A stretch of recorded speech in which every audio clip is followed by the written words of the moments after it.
कहानी घर घर की। सुबह 10 बजे तक सोने वाली और बार बार उठाने पर भी थोड़ी देर और सोने दो ना कहने वाली शालिनी आज भोर को 6 बजे ही उठ गई थी। इतना ही नहीं, उसने सबके लिए चाय बनाई, पेपर लेकर आई, बगीचे में पानी दिया और पापा को सुबह मॉर्निंग वॉक के लिए भी उठाया।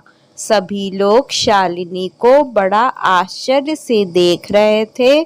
सभी का एक ही सवाल था, शालिनी तुम यह क्या कर रही हो? शालिनी ने धीरे से जवाब दिया, 3 महीने हो गए हैं मेरी शादी तय हुए।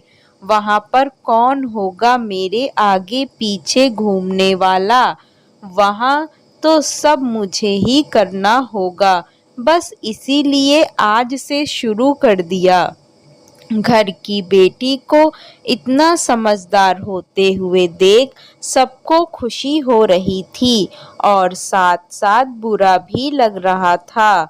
बुरा लगने जैसी बात भी थी क्योंकि वह अब हमेशा के लिए उनको छोड़कर उनके ससुराल जाने वाली है। और एक और महीना बीत गया और आखिरकार शालिनी की शादी हो गई। वह अपने ससुराल आ गई। सुबह समय पर जाग पाएगी या नहीं, इसी विचार में वह रात भर सो ही नहीं पाई। सुबह होते ही उसने नहाया और पूजा की और खाना बनाने की तैयारी करने लगी। वह सोचने लगी कि आज खाने में क्या बनाया जाए जो बड़े और बच्चे दोनों को पसंद आए। तभी पीछे से एक मीठी आवाज आई। शालिनी ने पीछे मुड़कर देखा तो उसकी सासू माँ थी। अरे बेटा, इतनी जल्दी क्यों उठ गई? शादी की भागदौड़ में थक गई होगी, ऊपर से घर वालों की याद भी आती होगी और मैं जानती हूँ रात को ठीक से सो भी नहीं पाई होगी। ऐसे तो तुम्हारी तबीयत खराब हो जाएगी। शालिनी मन ही मन सोचने लगी, मेरी सासू माँ तो बिल्कुल वैसी नहीं है जैसी मैं सोच रही थी। मैं तो डर के मारे कितने दिनों से सुबह जल्दी उठने का प्रयास कर रही थी। यहाँ तो परिस्थिति बिल्कुल अलग है। शालिनी ने कुछ काम खत्म ही किया था कि तभी सासू माँ ने आवाज दी, बेटा इधर आओ, देखो तो सही मैं क्या बना रही हूँ। मटर पनीर पराठा और गाजर का हलवा। अरे वाह, या तो सभी मेरी फेवरेट डिश हैं। शालिनी बोली।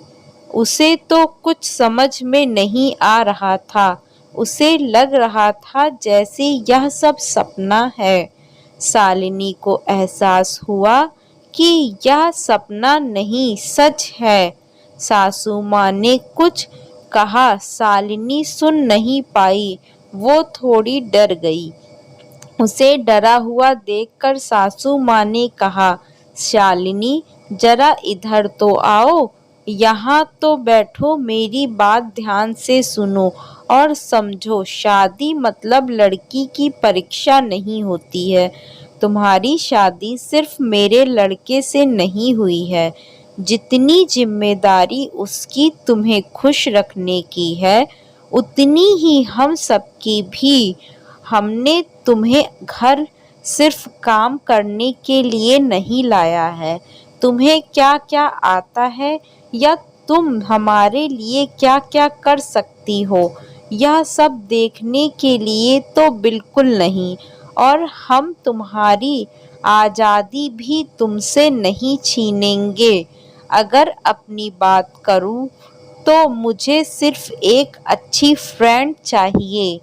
मैं बिल्कुल नहीं मानती हूँ कि सास ने सुबह सुबह जल्दी उठकर पूजा पाठ करना चाहिए और मैं यह भी नहीं मानती कि बहू को बहुत अच्छा खाना ना चाहिए पकाना चाहिए। शादी का मतलब तुम्हारे सपनों का बलिदान बिल्कुल भी नहीं हो सकता, बल्कि मैं तो कहूँगी कि शादी का मतलब तुम्हारे सपनों को और ज़्यादा ऊंची उड़ान देना होना चाहिए। हम सब हमेशा तुम्हारे साथ हैं, हर दिन हर पल। शालिनी की शादी को अब 10 साल बीत चुके थे। इन 10 सालों के सफर में उसने जो अनमोल रिश्ते कमाए थे, उनमें से एक थी माँ। जी हाँ, वही सासू माँ जो अब उसकी माँ बन चुकी थी। शालिनी ने अपने जीवन में काफी उतार चढ़ाव देखे थे, लेकिन उसके मन में यह एक सोच बहुत पक्की हो चुकी थी कि जब भी उसके लड़के की शादी होगी और वह घर में बहू लाएगा, तो वह भी अपनी सासू माँ की तरह ही अपनी बहू के साथ व्यवहार करेगी। टीवी सीरियल में सास बहू को दिखाया जाता है, वही वास्तविकता है। ऐसा बिल्कुल नहीं है। समय के साथ लोग बदलते हैं, लोगों के विचार बदलते हैं, कुछ गलत लोग जरूर जीवन में आते हैं, लेकिन सभी गलत हों ऐसा जरूरी नहीं। आखिर ये मैं यही कहूँगा कि बहू मतलब बेटी ही होती है।